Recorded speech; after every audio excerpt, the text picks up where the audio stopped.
So back in the shed after making a haul up to Auckland. Got this bad boy here. It's a complete long block basically. It's a AE101ZE block.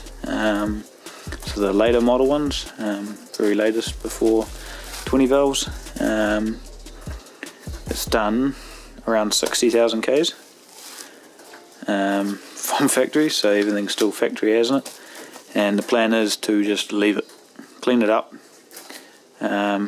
leave it and slap it back together. So yeah, get it out of this, clean up with some CRC and stuff, maybe paint the side, I don't know if it needs paint down on the block or not. Put my sump on it and poo that all up, and then get it in the hole ready for the head. The head's currently at the machine shop getting tested, so hopefully have that back within the next day or so. Hopefully that's all good, hopefully it's not soft or anything, and then yeah, just piece it back together. Still haven't really figured out what's going on. I don't know why it's done what it's done. But I'll get up and running and then maybe test everything then, test those, mainly that third injector wiring and everything, but from a bench test like I did, it's all fine. So, but yeah, hopefully that'll work good. Cheers to Brendan for hooking me up with this. Would have been a bit stuffed otherwise actually. Would have had to use, it would have been quite a janky actually engine going back together, so using 3 pistons that are not matching to another one, all that sort of thing. So yeah, let's get to it.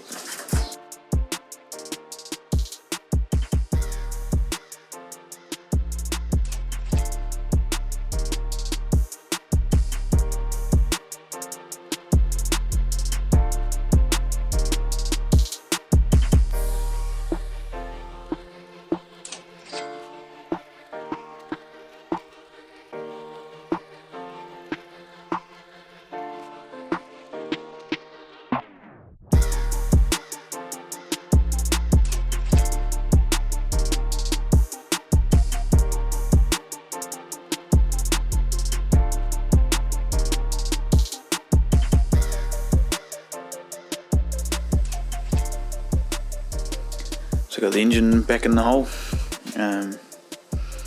Yeah, whack the sump on,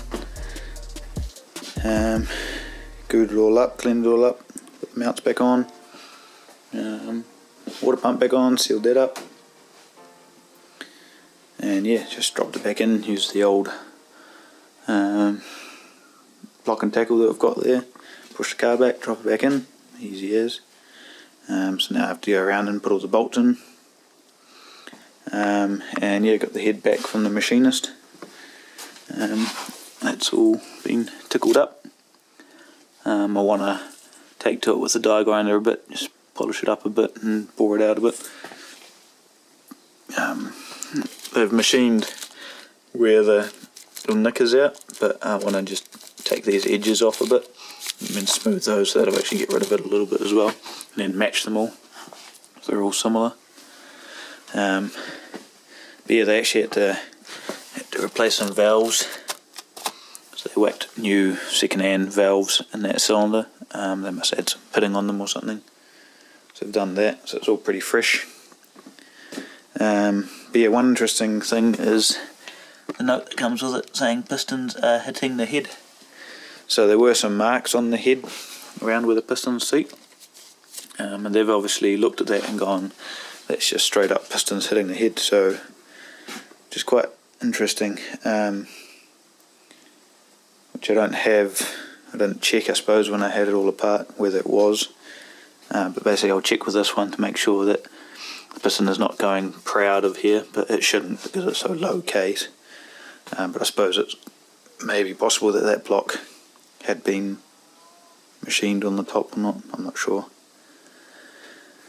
But yeah, so yeah, just get to actually bolting this back up and tickling up his head and putting his head back on.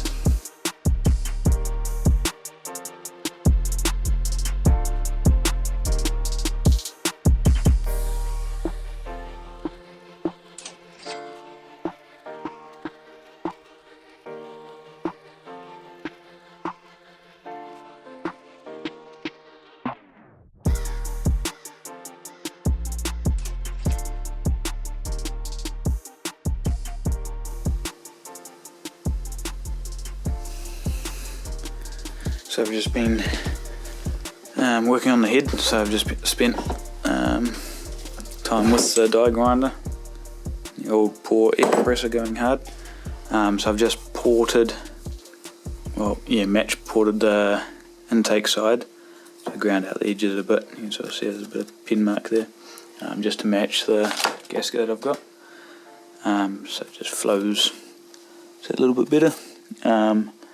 But I haven't done anything internally. There's such a big port sort of thing. I shouldn't have to like sharpen that or anything. It's getting boosted. It's boosted anyway, so it's different to, you know.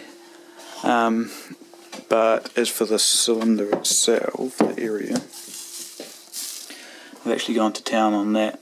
So these little edges, that one there, especially where it was getting beaten up by the piston, I've actually taken those edges off so they're not so sharp. That way it doesn't sort of, you do, yeah, the inside of here as well. So I've previously done these, what do they call them, like crowns or something. Basically they're there on a car to help the fuel sort of and air circulate properly and actually create a good whatever they call in there, to actually allow it to flow nicely. But when pushing boost and high RPM and stuff, it doesn't really come into effect, so you actually grind them out and smooth them off. And that will actually stop any sort of pre-ignition happening in that area. It can sort of build up and they can, I suppose, dent in that spot ever so slightly. But the same goes for this edge. It's quite a sharp edge, so that just tapering off like that actually will help a bit as well. And it tidies up the area that was all munted. But yeah, the head gasket only comes out to way out here, so the piston actually comes real close to there. But yeah, while I was there, I also then flipped it around and did the exhaust. So I've gone to town on the exhaust port. So it turns out that the gasket that I've got and the exhaust manifold, the whole that size is like way bigger than what the head is, which is quite a hard case. I suppose if you're not, it doesn't really matter, like it's probably not going to be super noticeable, but I just did it because I could. So yeah, basically just took it out to the size and just took heaps on the inside out, down the sides of it, so each port is flowing more that way and that way. But yeah, did it on all of them, so they're all nicely shiny and all bored out. So yeah, now I'll just clean it up and slap the head gasket on and slap it back on the car. Just little things you can do to it really to help it. Yeah, these ones here is quite a simple little sort of addition, I suppose, and little benefits that you get from it. Like I did it on my FX as well, just because it's higher comp than normal. So it helps actually just stop any sort of denting happening in that area pre-ignition. But yeah, just a bit with a die grinder. Probably not the best one for alloy, but it gives you sort of the most control. You don't take massive chunks out. So yeah, I might now maybe polish them up. They're actually not too bad. Would be alright. So yeah, slap it back on the car.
Yeah, got it all back together.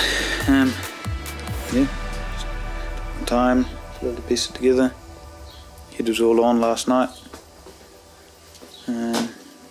Slowly put everything together, everything looked fine.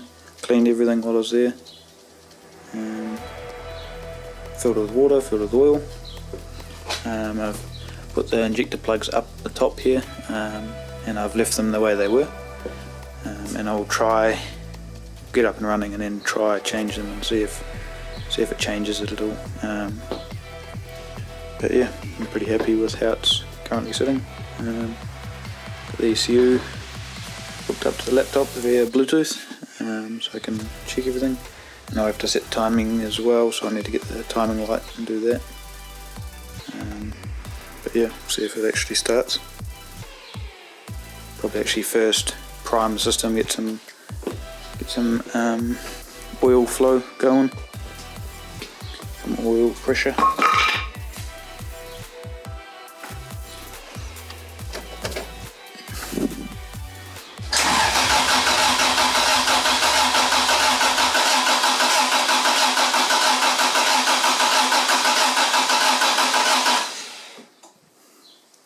I've disconnected the fuel pump. I've got a fuel pump disconnection switch, so I've just done that so I can spin it over, no fuel going in.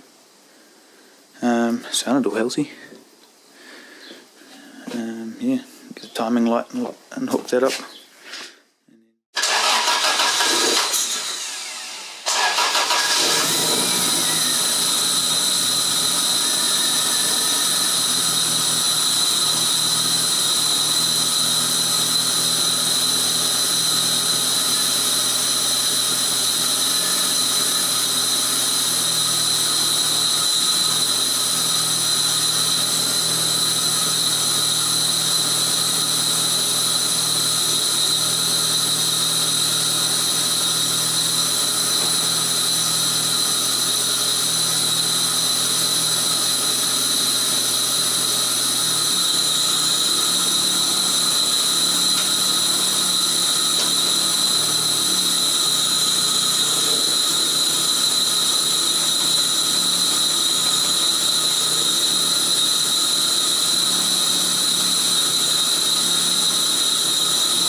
So to actually allow me to put the light on, because I don't have a sophisticated light that can go on the wire, I was basically get a standard lead, plug that in, and then stick it up the bum of the coil pack. It just allows me to cling on the old faithful.